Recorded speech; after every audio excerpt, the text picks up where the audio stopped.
Whizbang's Workshop has received its first balance patch, and I believe that we need to talk about not only the patch itself, but also how Hearthstone has been nerfing cards recently. So let's go ahead and jump right into the balance changes, but before we do that, I would like to give a huge shout out to Blizzard for letting me take a peek at the patch notes before they've actually gone out. This is my legitimate first opinions on the patch and my predictions on what's going to happen, and after we talk about these cards, I'm also going to take a moment to talk about Hearthstone's design philosophy recently, because I like what they're doing in terms of like consistent updates, but I believe that sometimes they nerf things and kind of, you know, whack the mole, so to speak, a little bit too early. But we're going to save that to the end of the video after we look over the cards. And as you can tell by the image right here, Paladin is going to be the main focus of these nerfs, and the first card that we're going to talk about is Tiger's Plushie, going from a 3-mana card to a 4-mana card.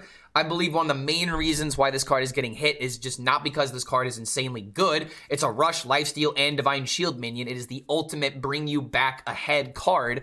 It is also a great card to play on curve, so that way if you have like turn 3 Tiger's Plushie into turn 4 weapon, it just felt like you beat every single board-based deck that didn't have some kind of burst potential. And that has been like the way to be killing Paladin at top legend, is that people have these decks that are trying to deal a bunch of damage all at once, like anywhere between like 20 to 30 damage. A Paladin's going to sometimes not heal themselves all the way up to 30 because they want to, you know, initiate their game plan. You can sometimes catch them off guard, and this will be, you know, a talking point later on when we talk about the philosophies of the nerfs. But the main reason why this card is getting nerfed is because Paladin has so much lifesteal.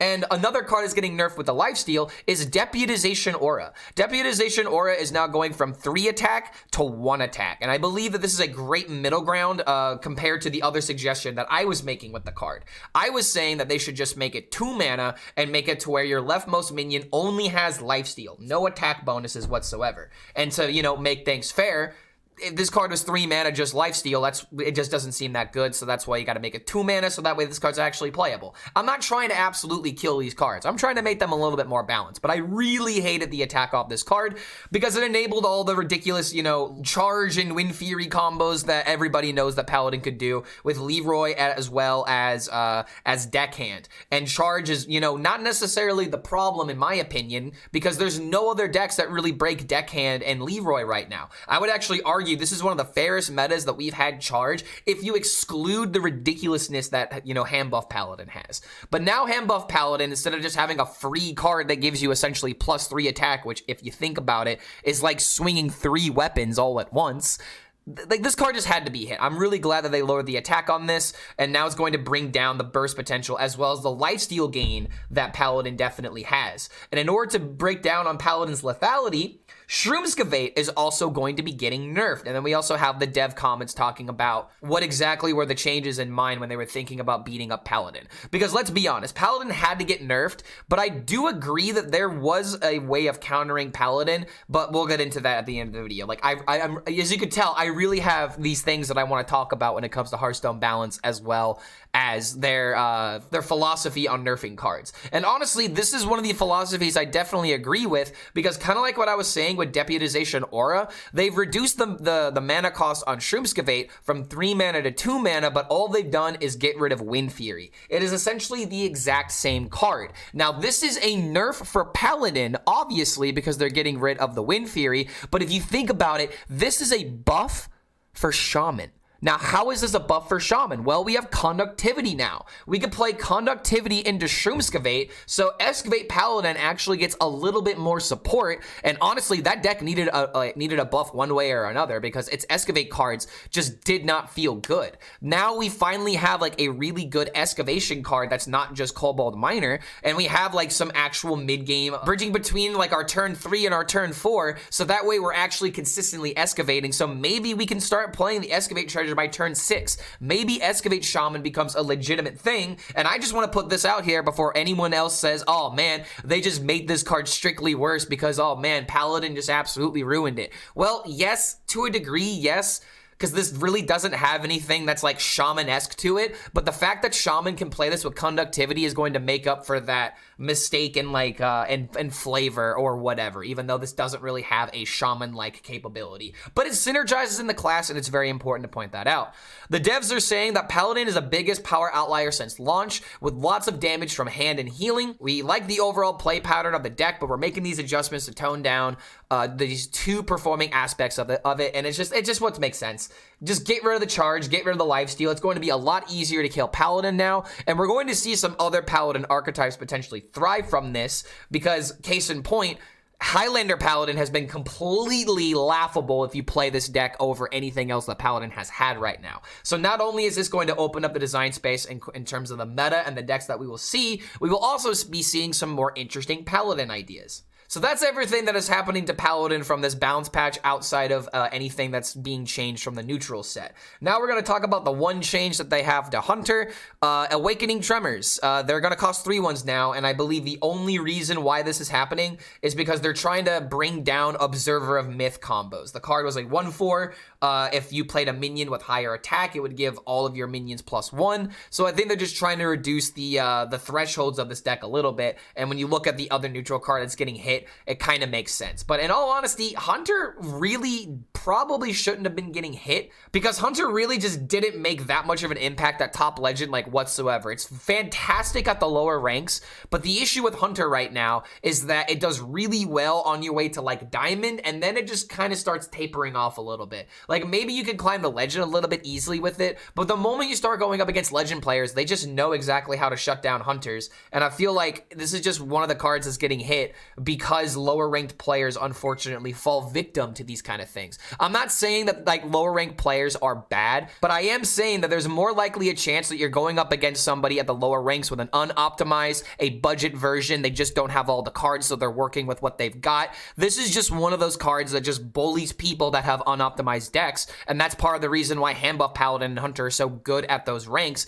because they just tear apart anything that doesn't have an actual game plan. But the reason why the devs say that they're nerfing Awakening Tremors is because Hunter is just a class that is overperformed in the early meta. Awakening Tremors is a card that has been played in almost all Hunter decks for some time now, which can make for some really early snowballs. Shaving a little bit of power from it should keep all other decks from falling behind too early, as early as turns 1 and 2. Yeah. So they literally are admitting that against decks that can't handle this, they literally fall behind as early as turns 1 and 2. So that is just absolutely hilarious how this card was absolutely busted from the gate, but Hunter was in such an unplayable position that they needed good cards at the time. Now this card is still a pretty decent card, it's just not absolutely busted, because let's be honest, 1 mana 4/1 beasts, kind of crazy. But another deck that is getting nerfed in order to kind of help prevent people from lower ranks from getting bullied by an optimized deck is Nature Shaman. Who are all the people that were saying that Nature Shaman wasn't going to be good enough, by the way? Yeah, I see you all, by the way. Y'all owe me, everybody in these YouTube comments owes me an apology, because y'all thought I was crazy for saying that Nature Shaman was unplayable without bioluminescence. Well, guess what? Thrall's Gift is getting nerfed, and the only thing that is getting changed is that Lightning Bolt is no longer a card you can find from it. It is now Lightning Storm. This card is probably unplayable now, unless you want to maybe play a Bloodlust or something. But Thrall's Gift is getting nerfed because Nature Shaman is primarily a sentiment outlier, with access to a lot of damage very early in the game. However, it is expected to get a better matchup after the other changes being made in this patch. This change removes some of the burst damage and redundancy in the deck. We think Lightning Storm is another good and flavorful option for Thrall's Gift, weakening this specific deck, but offering options to other Shaman decks that weren't there before. So the whole point of nerfing this is to make Shaman decks a little bit, more versatile and a little bit more control-like, if you want my opinion, while also reducing the potential of Nature Shaman. And honestly, Nature Shaman is still probably going to have a deck that can work. Cutting out Thrall's Gift and putting in like one other card in its place is probably not going to be that hard. In honesty, I imagine what's going to happen is that we're just going to put in Dryscale Deputy if that's not already in the deck. We can just put in another 2-mana card that draws, and really we're not missing anything because the deck still has plenty of damage, and if you reduce a spell, then this is a spell that doesn't get hit from the Dryscale Deputy. Like, we still have ways of playing Nature Shaman, but they did technically nerf it by giving us less cards to combo with. So it does take a little bit of a hit, and kind of like what they were saying, if you were to nerf Hunter and Paladin and also nerf Warrior, like we're about to talk up next here, then yeah, Nature Shaman would be the absolute king of Hearthstone, because the only thing keeping this deck from dominating top legend in particular was the warrior matchup. But at the lower ranks, Nature Shaman was an absolute bully to anybody that didn't understand what the deck was trying to do, because the first time you go up against Nature Shaman, you are very surprised at the damage potential this deck had. But now that we're done talking about that, let's talk about the warrior nerfs. There are a decent amount of warrior nerfs that I feel like a lot of people have been expecting for a long time. Aftershocks is not really one of those cards because when this card was released, everyone thought that it was nuts. It going from 4 mana to 5 mana just seems absolutely fine. Warrior AoEs recently, I feel like Blizzard is just printing them in an insanely busted state to make sure that they're good, because they would rather make the card busted and then nerf it as time goes on versus the card not being good enough and then having to buff it and then admitting the card is too good and then having to revert it. So this is just a better way of being able to do that. But some people are going to be ecstatic about this next nerf, Odin's 9 mana. Y'all wanted this, right?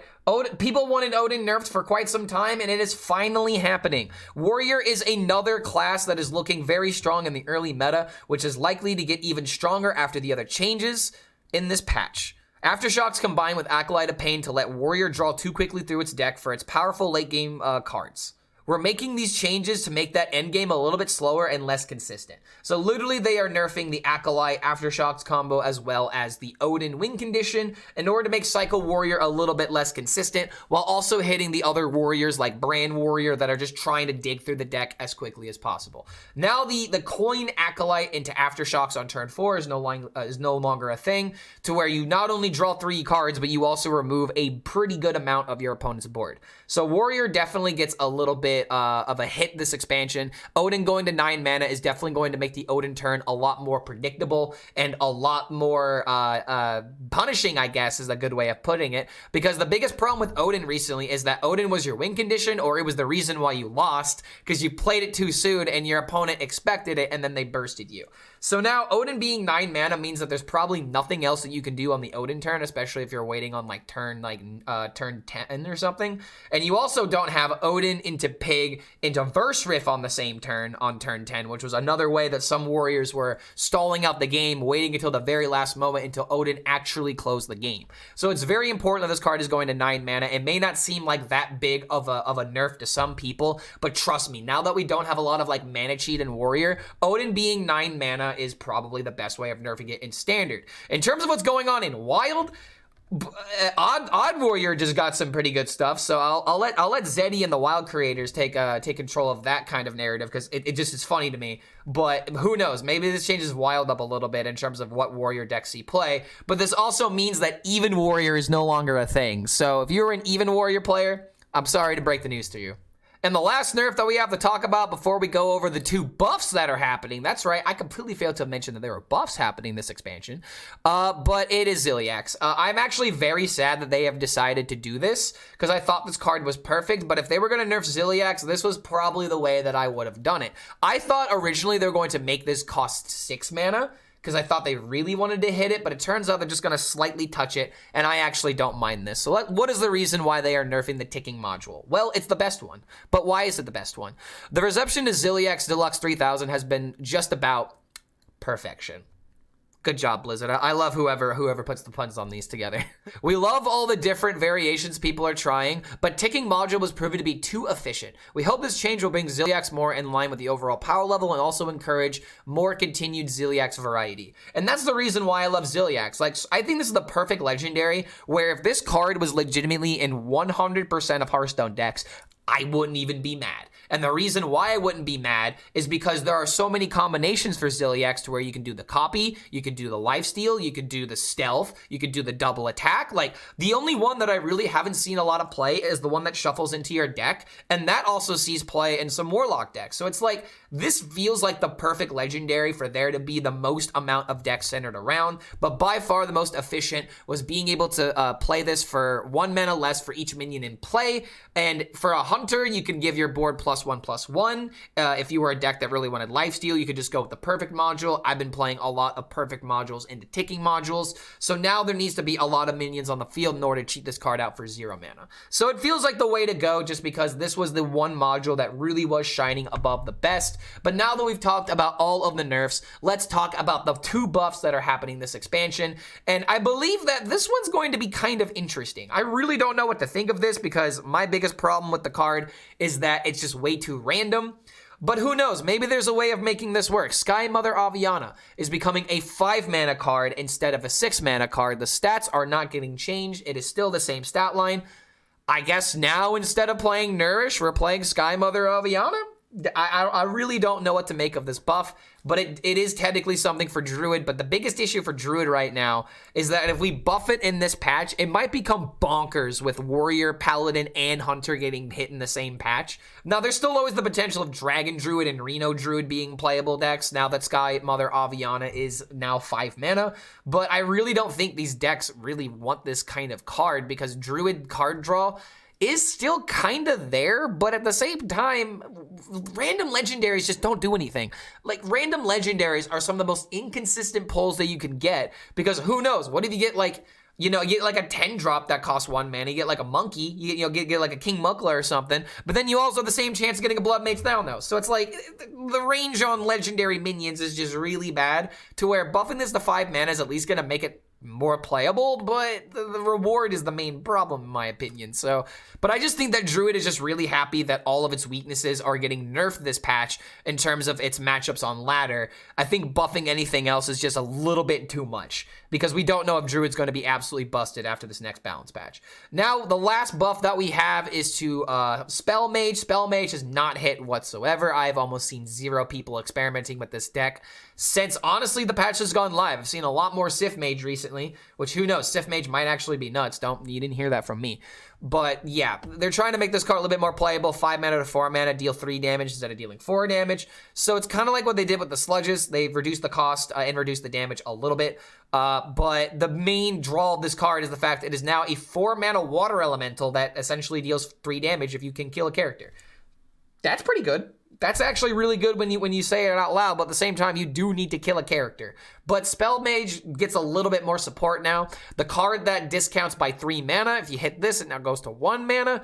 There's a potential for this card, but I just don't have a lot of faith in Spell Mage entirely right now. I feel like it's one of those decks to where they're going to buff it really hard during the mini set, but as of right now, this deck is just not really going to get there. So now that we've talked about all of the nerfs that are happening, let's talk about the design of the nerfs, because I definitely love it when we see something like this and we have to correct it, where like Paladin has like a 57% win rate right now and is absolutely dominating at the lower ranks, right? Well, one thing I would like to talk about is that Paladin almost reached a 60% during this expansion. During the hype of the hand buff Paladin when it was first being discovered, people were playing a lot of Paladin. It was by far the most consistent, the best deck in the meta, and it's still, you know, rung true by staying on top of the meta, at least according to the global win rates. But Paladin almost went from a 60%, and now it's like stabilizing at like a 57.5%. And we're seeing other decks that have been emerging throughout this time as well. Like Hunter really wasn't doing that well, but then after people figured out Face Hunter after the first day or two, its numbers started going up. Demon Hunter started off in a very precarious position, being like below 50%. And then as they found the good Demon Hunter deck, that skyrocketed. Warlock has been staying around the same. Death Knight went from like the second best deck during the expansion on the first or second day to kind of falling where it is now. Warrior, I don't know why Warrior is this low. I feel like this might be a skill issue more than anything else, but Warrior should definitely be more than a 50%. Maybe the other archetypes like Mech Warrior are keeping the class from absolutely dominating on global win rates. But then you have the rest of the classes outside of Shaman, Nature Shaman King. But Priest, Rogue, Mage, and Druid have been absolutely dying this expansion, but Mage has been finding some ways of being played in Top Legend with Sith Mage recently. But Druid, dead in the water. Druid just hasn't had anything because people can't find a good Owl deck, and unfortunately, it might just be Dragon or Reno Druid or bust. So what exactly am I talking about? Why am I bringing up these percents? Well, sometimes I believe that with these kind of patches, we're not really nerfing the decks that are on top of the meta. We are nerfing the decks that are dominating at lower legend. Now, what exactly am I talking about? If you look at the card statistics on HS Replay, the best card in the game by far is actually Umpire's Grasp. And I believe that if they were to nerf this card, then yes, it would be really bad for Demon Hunter and maybe it starts falling apart. But the picture that I'm trying to paint here is that the best cards in the game are all cards that are great at lower legends. Now, does this mean that lower legend players are bad? Does this mean that they don't know what they're doing? I actually don't believe that at all. What I believe is happening that I don't think I've heard any other Hearthstone content creator talk about is that budget decks are absolutely victim to these sort of cards. It's not that these cards are necessarily unbalanced, but when everybody doesn't have a full collection, when people have unoptimized decks, kind of like what I was talking about earlier with Hunter and Paladin, they're just gonna falter to every single good tempo aggressive deck. And one deck that is really good right now is Highlander Demon Hunter that actually might become the new bully of the lower ranks. And it's just like, if we're gonna play this game of whack-a-mole,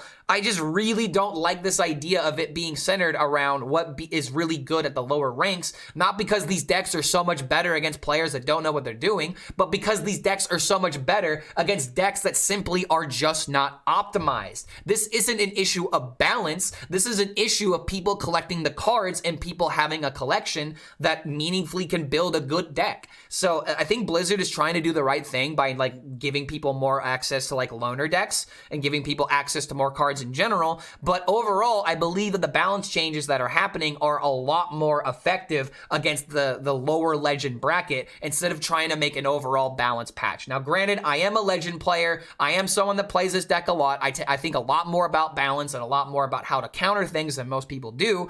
But again, if we're trying to build the actual perfect meta, then I want it to be centered around balance, around all ranks, not just about what is beating up on all the unoptimized budget decks. But this just might be a harebrained opinion. This might just be a lol whale streamer take. Go ahead and let me know if you think I'm out of my mind. But I just thought this was a really interesting thought to weigh up because I really believe that the nerfs recently have been a lot more just whack-a-mole. Gotta beat this up. It's too good at lower legend. Too good at lower legend. Too good at lower legend. It's just, Hunter fell off at top legend. Paladin persevered. So all these Paladin buffs, or these Paladin nerfs really do seem justified. But I just thought this was a really interesting take. So if you guys have any opinions on this, let me know in the comments. Because I really do believe that I might be onto something here where it's like most of the nerfs that we're seeing are to the easier decks, not necessarily the better decks. And I do realize that things like skill ceilings are very real and you have to be able to limit some of the ceilings of these decks. But I just thought it was a very interesting line of thought because I really think a lot about Hearthstone balance. But regardless, I'm gonna shut up now. One more huge thank you to Blizzard for letting me take a look at these nerfs and giving you guys this information as quickly as physically possible. Because that's the main reason why I get access to this stuff. So that way I can record a video, have it ready as soon as the balance patch goes live. I have not even thought about what decks I'm really gonna play outside of Highlander Demon Hunter. I have some other meme ideas that I'm gonna be playing, but most likely, if you want my first harebrained opinion, Highlander Demon Hunter is gonna be the best deck in the game, no questions asked. Don't even go to my stream and say, Clark, what are you talking about? Other decks exist. No, it's only Highlander Demon Hunter. But I'm gonna shut up now. Thank you so much for making it to the end of this video, and we'll see you for the next one.